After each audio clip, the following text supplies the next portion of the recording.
गुरुर्देवो महेश्वर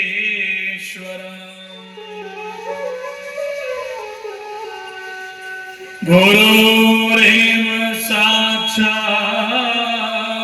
परब्रह्म तस्मै श्री गुरुवे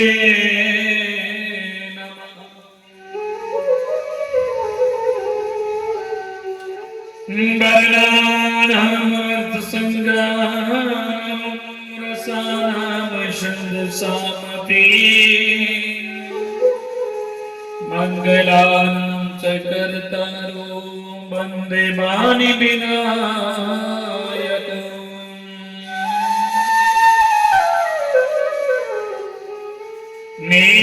नीलाम्बुजश्यामलं कोमलं सीतासमारोपितवामभागम् तानुमहासायकचारुचापं नमामि रामं रघुवंशनाथम्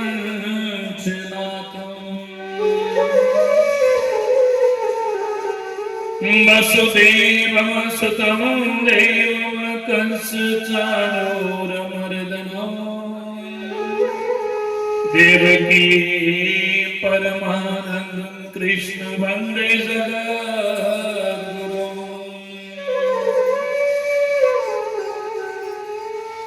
भवानी शङ्करो वन्दे शब्दाविश्वासरूपिणो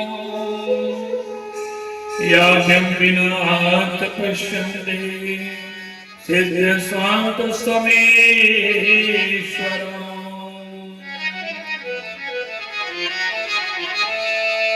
मनोयवं मरुततुल्यवेगं जितेन्द्रियं बुद्धिमतां वरिष्ठं वातात्मजं वानरजोतमुख्यं श्रीरामदूतं शरणं प्रपद्ये।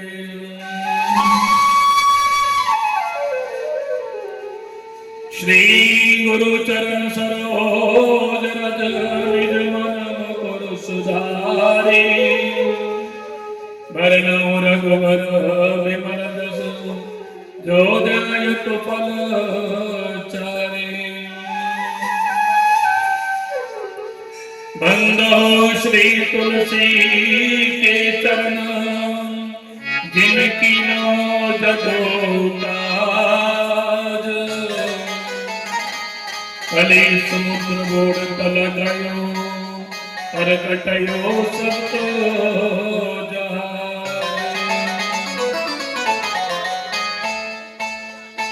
कुलानां शुभदा शान्ता सर्वदा कुलवर्धनम् आयुर्बलं यशोदे कुलदेव नमोस्तुते। बोलिए सतगुरुदेव भगवान की जय। बोलिए गुरुदेव भगवान की जय। श्री महाशक्ति चुंब शास्त्री महाराज की जय। श्री बालकृष्ण भगवान की जय। श्री राघवेंद्र सरकार की जय। श्री जानकी मैया की जय। चारों भाइयों की जय। श्री गंगा जमुना मैया की जय। श्री सरस्वती मैया की जय। सर्वदेव श्री श्री गौ माता की जय। बोले शिव शंकर भगवान की जय। भारत माता की जय। श्री यज्ञनाथ भगवान की जय। अनंत बलवंत श्री हनुमंत लाल की जय। संत समाज की जय। श्री गोस्वामी तुलसीदास जी महाराज की जय। माए मेरी सच्चिन्यू दोता वाली माता तेरी सदा जय। जय काला श्री वाली और सच्चे दरबार की जय। नमः पार्वती पतये हर हर महादेव। जय जय श्री राधे। जय जय श्री सीताराम।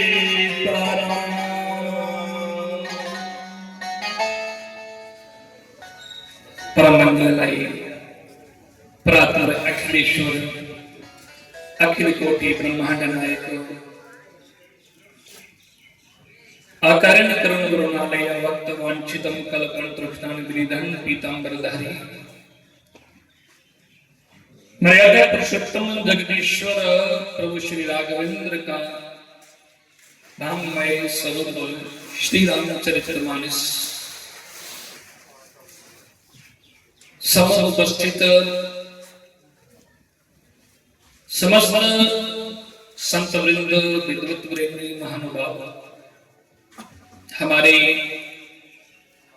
विप्र आचार्य वृंद संगीत आचार्य वृंद मंच पर विराजमान श्री श्री 1008 महामंडलेश्वर स्वामी राजेश्वर जी महाराज और इस कार्यक्रम के सूत्रधार और इसे श्री शक्तिपीठ धाम के परम अध्यक्ष हमारे परम आदरणीय परम वंदनीय महंत श्री मदन जी महाराज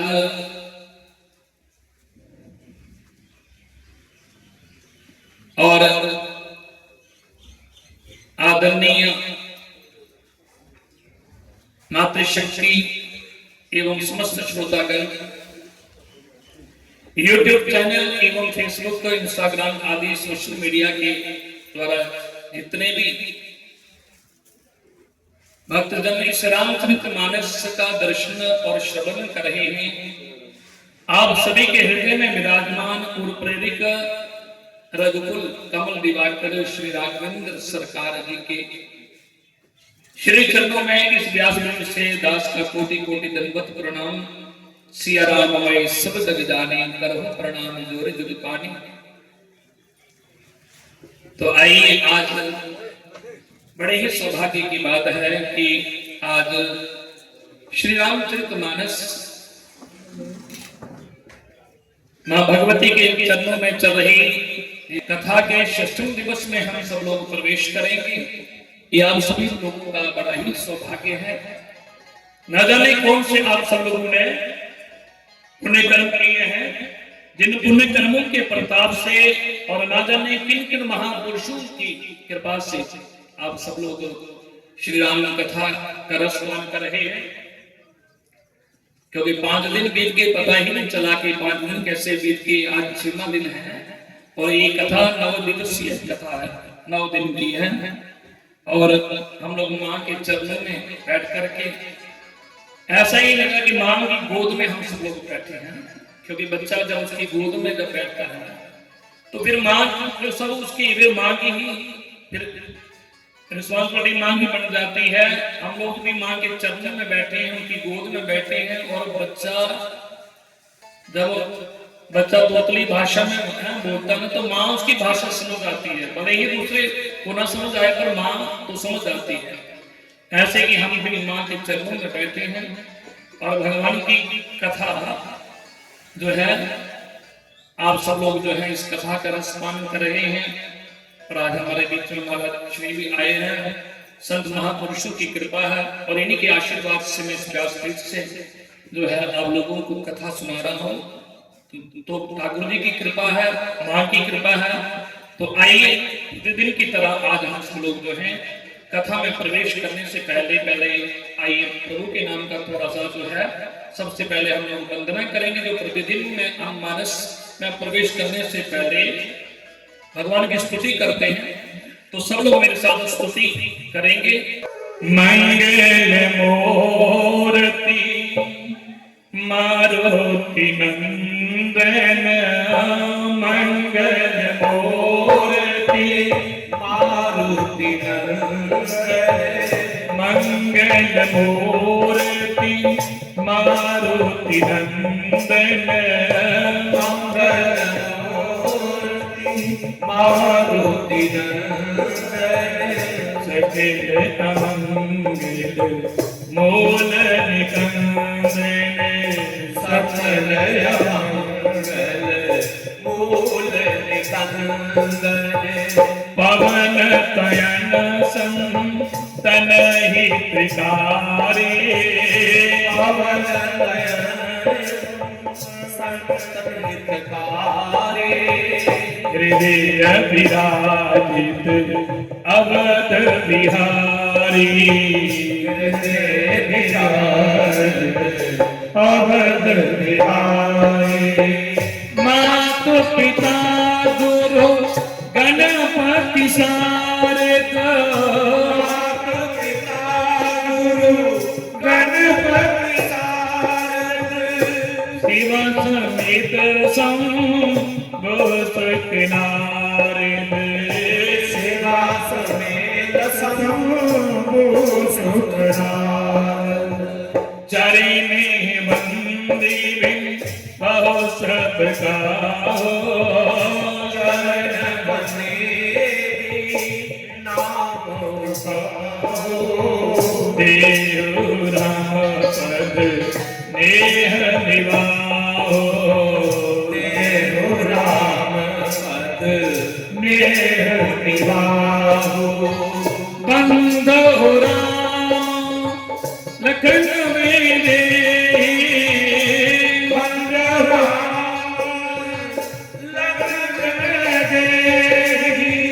जय तुलसी के परम स्नेह, जय तुलसी के परम स्नेह, मंगल मूर्ति मारुति नंदन, मंगल मूर्ति मारुति नंदन, सकल अमंगल मूल निकंदन, सकल अमंगल मूल निकंदन, राजा राम राम राम सीता राम राम राम, राजा राम राम राम सीता राम राम राम, राजा राम राम राम सीता राम राम राम, सीता राम राम राम, राजा राम राम राम, राजा राम राम राम सीता राम राम राम, राजा राम राम राम सीता राम राम राम, सीता राम राम राम, राजा राम राम राम, सीता राम राम राम, राजा राम राम, सीता राम राम राम, राजा राम राम राम, सीता राम राम राम, राजा राम राम, सीता राम राम राम, राजा राम राम राम, सीता राम राम राम, राजा राम राम, सीता राम राम राम, राजा राम राम राम, सीता राम राम राम,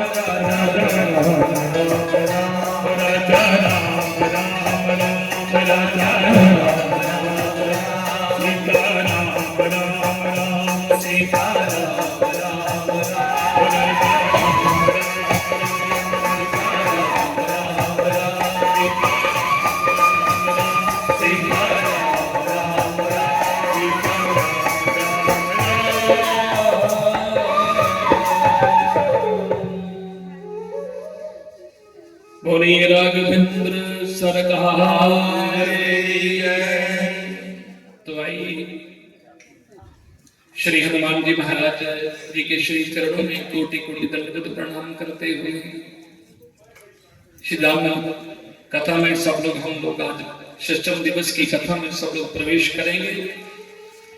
तो हनुमान जी महाराज अपने आसन पर बैठे हैं, तो हनुमान जी के श्री चरणों में प्रणाम करते हुए प्रार्थना करें कि आइए हनुमंत विराजिए, आइए हनुमंत विराजिए, कथा करो मति अनुसार, प्रेम सहित गाभे गरो, पधारिए पवन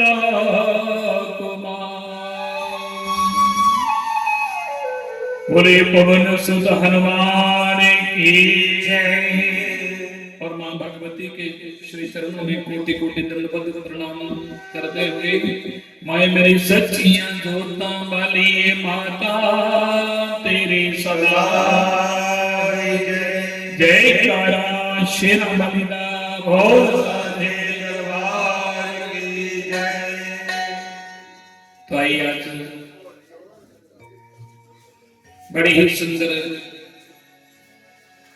भगवान की अमृत रूपी कथा, जिस कथा को तीर्थराज प्रयागराज में है, याज्ञवल्क्य जी महाराज भरद्वाज जी को ये कथा सुना रहे हैं। और यही कथा जो याज्ञवल्क्य जी भरद्वाज जी को सुना रहे हैं, कर्म घाट के एक वक्ता है,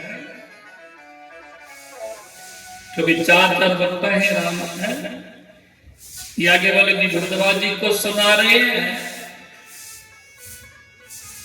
तीर्थराज प्रयागराज में, और भगवान शंकर मां पार्वती को कैलाश पर्वत पर उस वट वृक्ष के नीचे मां पार्वती को यही कथा सुना रहे हैं। और यही कथा काकभूषण जी महाराज नीलगिरी पर्वत पर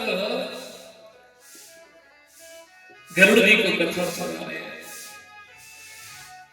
तीन वक्ता हो गए और चौथे वक्ता बड़े स्वयं गोस्वामी तुलसी बाबा, और ये किसको सुना रहे हैं? अपनी मन मुक्ति श्रोता को कथा सुना रहे हैं। तो वही कथा आप सब लोग कल सुन रहे थे। कल आपने सुना भगवान श्री राम जी का कल विवाह, कल राम जी का विवाह किसके साथ? जानकी के साथ है।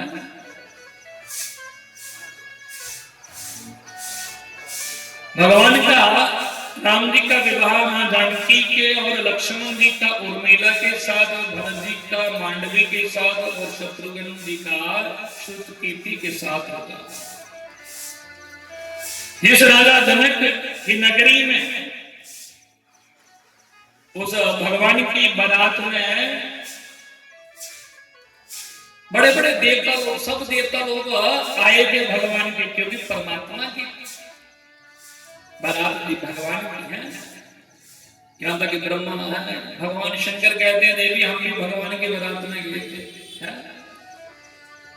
सब लोग वेश बदल के आए भगवान की बारात में। ये कल आप सुन रहे थे भगवान की बारात में, जिसमें राजा जनक जी ने मां जानकी का और मिले का कन्यादान किया, और उनके छोटे भाई ने मांडवी और कीर्ति का कन्यादान किया। और ये मिथिला में जनक, जो कि जनक की नगरी है, वहां पर बारात भी, ये बारात वहां पर मानस में लिखा है कि बारात जो है वहां पे करीब वहां पर 3 महीने है, 3 महीने बारात वहीं पर रुकी। बताओ, ये आज की बारात करे, आज तो 3 घंटे में सब लोग आए, पता ही लगता है कि लोग होटल बुक करवा लेते हैं, और बस होटल वाले समय देते हैं, पैलेस वाले समय देते हैं, बजे आपको वहां पहुंचना है, 2-3 घंटे में सब कुछ हो जाता है। और उस समय कैसी बारात होगी भगवान की, जो 3 महीने जनकपुरी में सब लोग वहां बदल।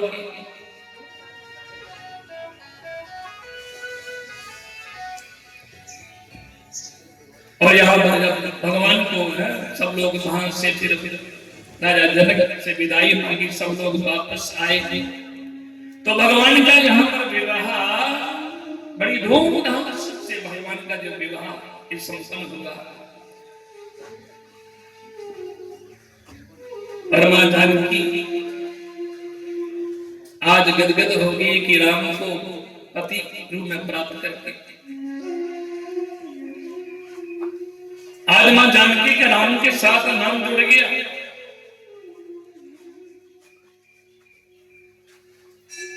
और बाबा ने तो तुलसीदास ने तो कहा कि रघुपति राघव राधा राम पतित पावन सीता राम।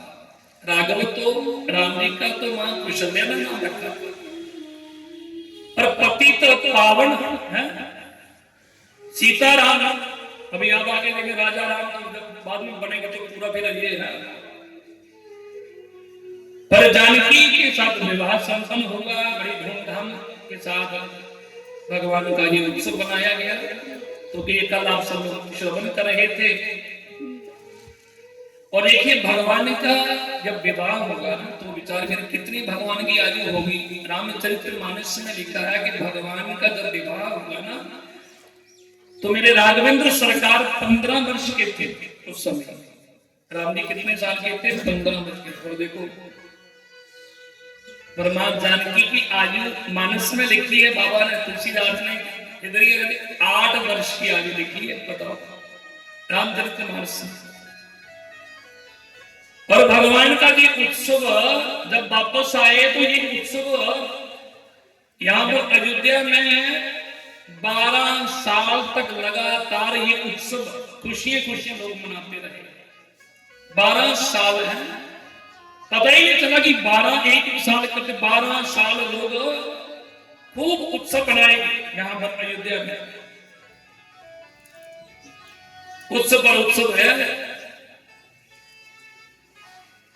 और सबको अयोध्या वासी लोगों को खुशी है कि राम का विवाह होगा है, चारों भाइयों का विवाह होगा।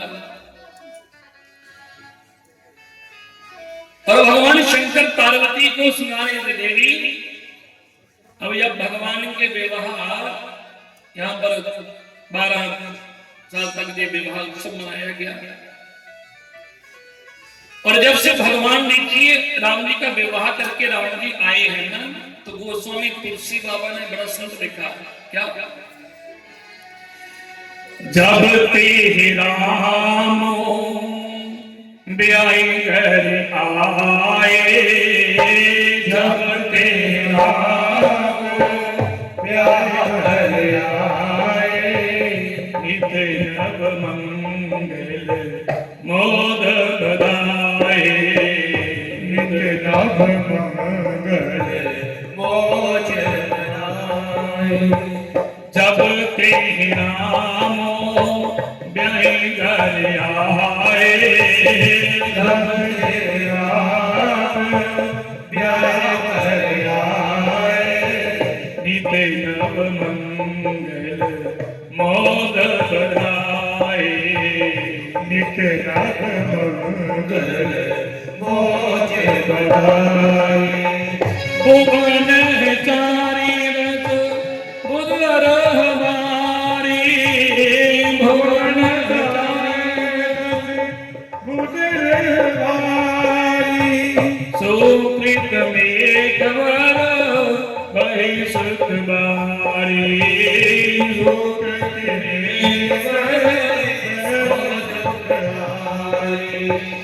श्री राम जय राम जय जय राम, श्री राम जय राम जय जय राम, श्री राम जय राम जय जय राम, श्री राम जय राम जय जय राम, श्री राम जय राम जय जय राम, श्री राम जय राम जय जय राम। तो बाबा तुलसी बाबा ने क्या लिखा है कि जब ते राम ब्याह घर आए, नित नव मंगल मोद बधाई। रामायण की एक एक चौपाई में समझो, हम एक चौपाई का भी अगर अर्थ करने लगे तो पूरा दिन ऐसे बीत जाएगा। ये मानस की चौपाई कोई साधारण नहीं है, ये साक्षात वेद की ऋचाएं हैं। एक एक चौपाई का एक एक शब्द का अर्थ, या तो ऐसे ऐसे महापुरुषों को मैंने देखा है कि ये हम सुनते हैं कि एक एक चौपाई पर तो है पूरा पूरा दिन निकल जाता है, एक चौपाई पर ही पूरी पूरी रामायण कथा कर देते। और तो बाबा क्या कहते हैं कि यहां पर जब से जो है राम जी का विवाह हुआ है, और अब से जो है ना बादल यहाँ पर जो है ना, यहाँ पर बादल जो आकाश में जो है वो छाए हुए हैं,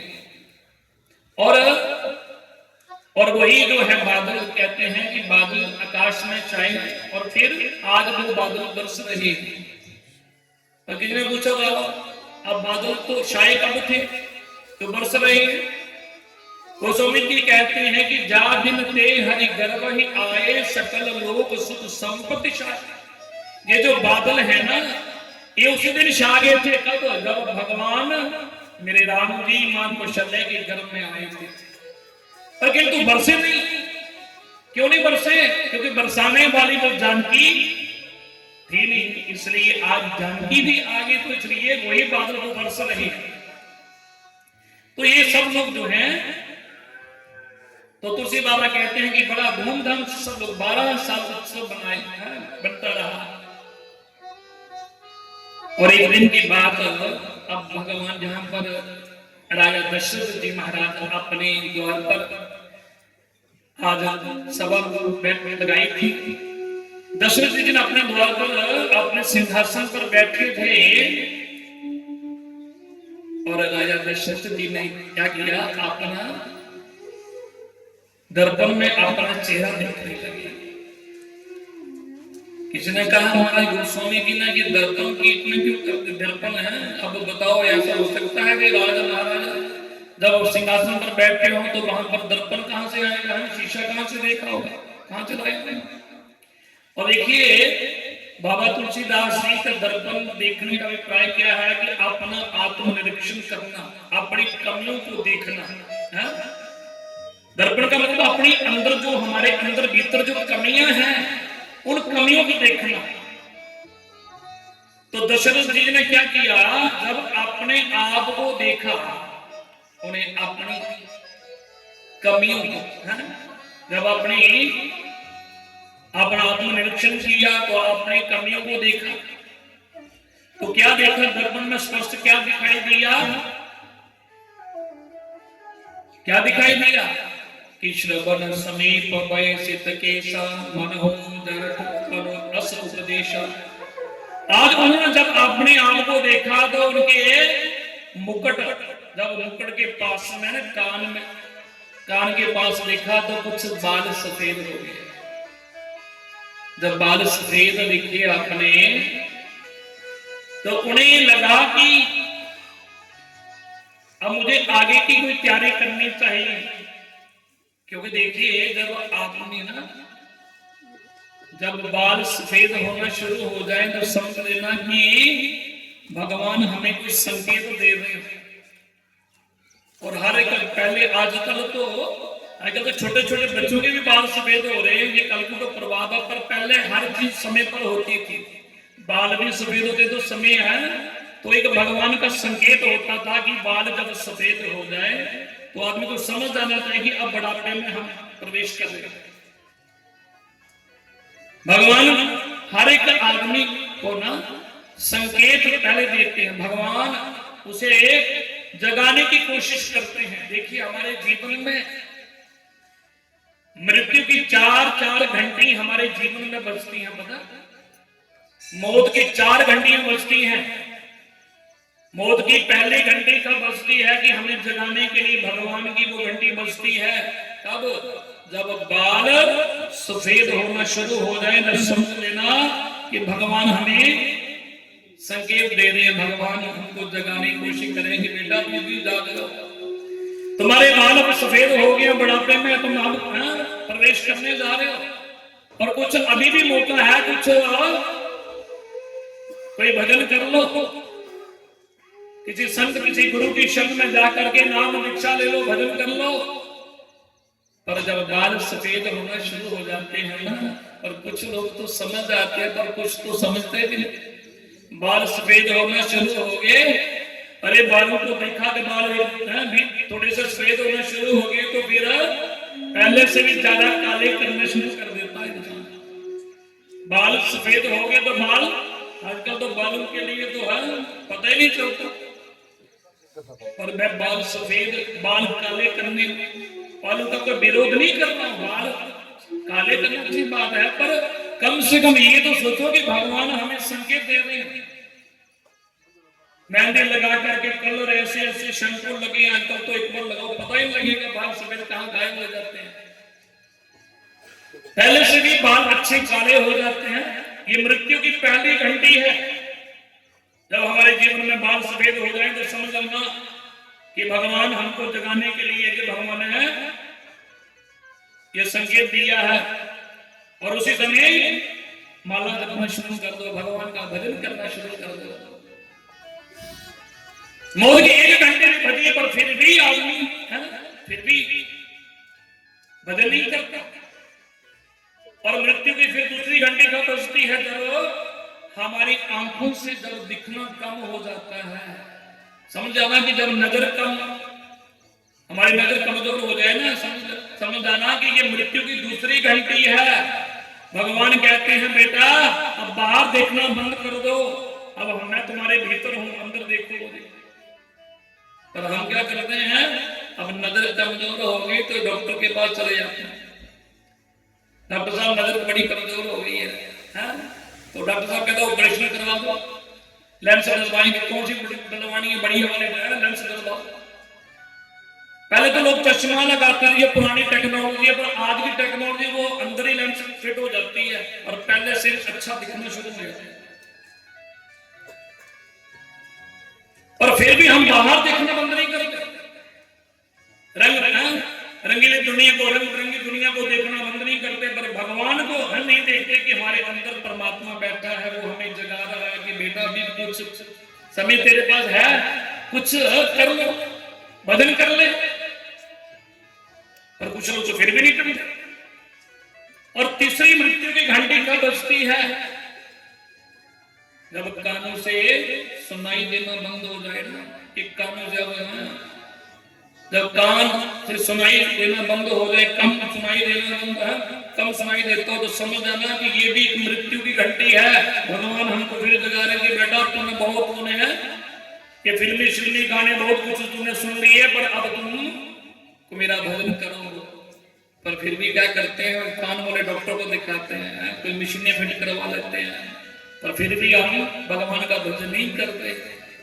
और चौथी घंटी, जब 3 घंटे भी बजी पर फिर भी आदमी ने हाथ में माला नहीं पकड़ी, भगवान का भजन नहीं किया, पर चौथी घंटी फिर बजती है। फिर क्या, बुढ़ापे में फिर खूब बोलना शुरू, फिर बड़े बड़े जो जवानी में कभी नीचे, कभी संतों के, महापुरुषों के आगे, गुरुओं के आगे, ब्राह्मणों के आगे जो कभी झुके नहीं, और फिर बुढ़ापे में तो झुकना ही पड़ता है। और आजकल लोग क्या करते हैं, वो पढ़ने से पहले फिर लोग क्या करते हैं, डॉक्टर से सलाह लेते हैं, चिट्ठा ऐसे चले हैं, सोना चांदी पता नहीं कौन कौन से, जिससे बुढ़ापा नहीं आता। पर सजनों बुढ़ापा तो करवा सच है, वो आएगा ही, उसको तो स्वीकार करना ही पड़ेगा। तो ये चार घंटी हमारे जीवन में बजती हैं, फिर भी हम लोग समझते नहीं है। और मृत्यु की जब फिर 4 घंटी भी बजी, पर फिर भी भगवान सोचते हैं कि फिर भी इसको है समझ नहीं आई। फिर 5वीं घंटी नहीं बजती, फिर बड़ा है वो होता ना मंदिर में जो बड़ा घंटा होता है, वो उसको बजाया है भगवान, फिर वो बजाते हैं, और तब हमारी नींद खुलती है। और खुलती कब? जब फिर मृत्यु के है सामने मौत के जो है वो फरिश्ते हमको लेकर लेने के लिए आते हैं, जब वो तो सामने खड़े होते हैं, तब हम चिल्लाते हैं। फिर हम भगवान जो है हमें समय मिल जाए, फिर उस समय हम पछताते हैं कि वो हमने तो अपना समय ऐसे जीवन व्यर्थ गवा दिया।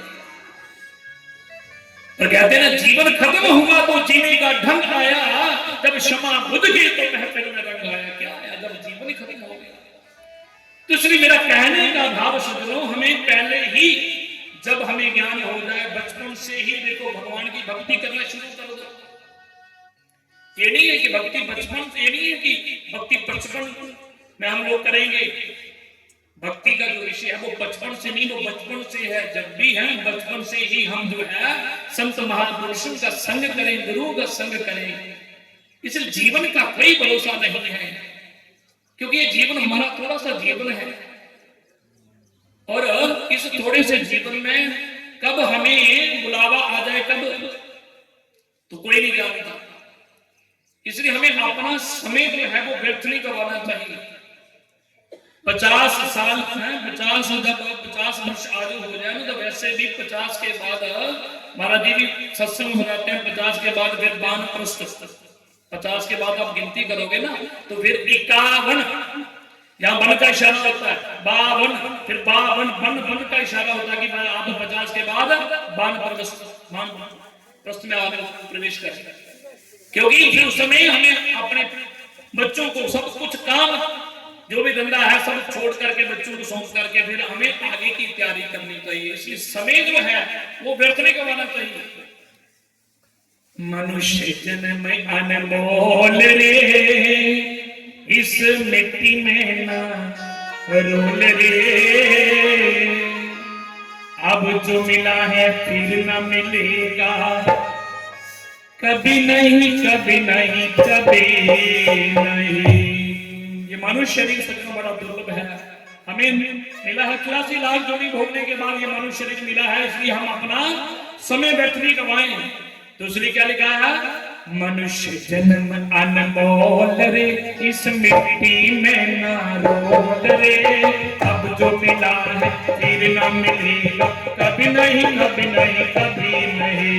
मनुष्य जन्म अनमोल रे, माटी में ना रोल रे, अब जो मिला है फिर ना मिलेगा, कभी नहीं कभी नहीं कभी नहीं।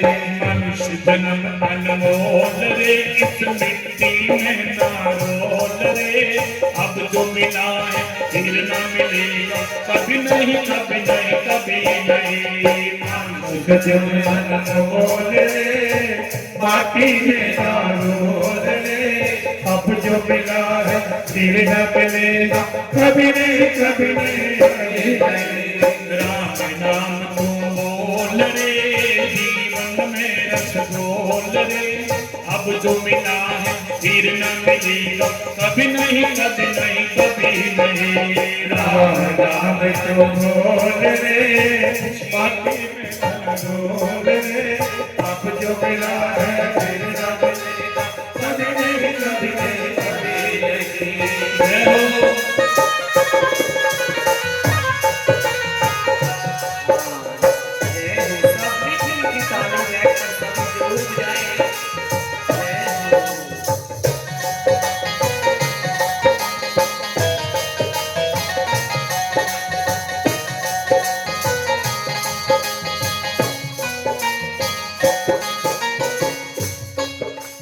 तू है बुलबुल पानी का, मत कर जोर जवानी का, तू है बुलबुला पानी का, मत कर जोर जवानी का, तू है बुलबुल पानी का, मत कर जोर जवानी का, तू है बुलबुला पानी का, मत कर जोर जवानी का।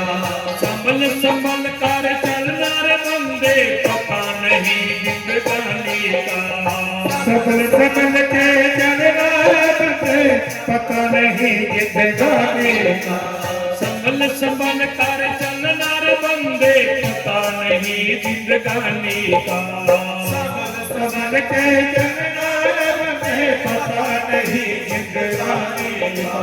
मीठी बानी बोल रे, दिल मिल के तो डोल रे, अब जो मिला है फिर न मिलेगा, कभी नहीं कभी नहीं कभी नहीं। मनुष्य जन्म अनमोल रे, माटी में ना रोल रे, अब जो मिला है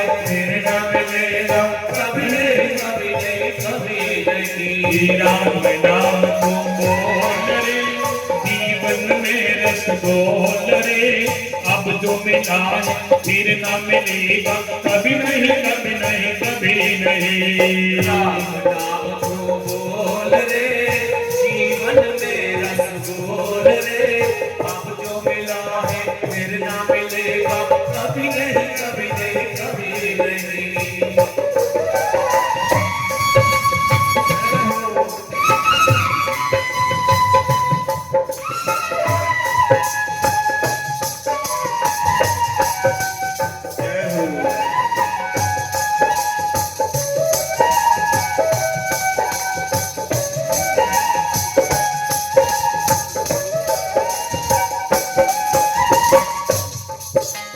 मतलब का संसार है रे इसका नहीं एतबार है।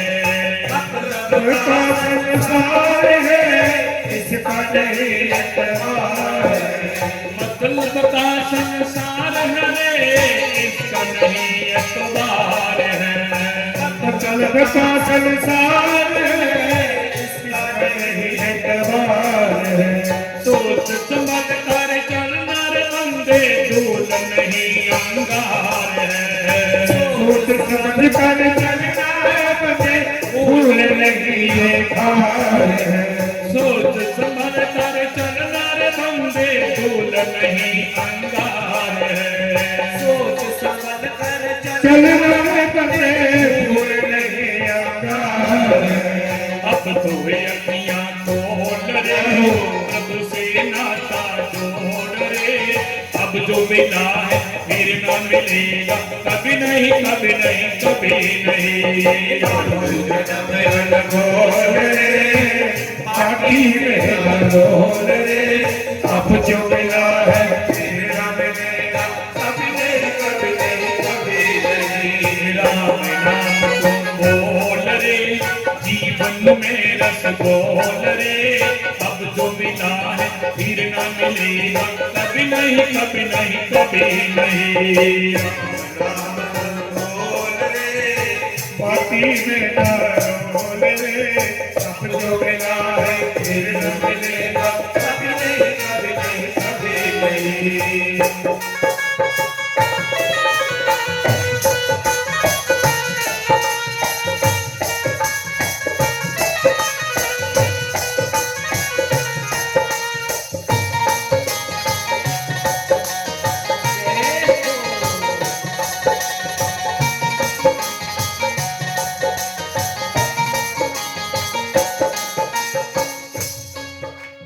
तू सत्संग में जाया कर भजन प्रभु की गाया कर।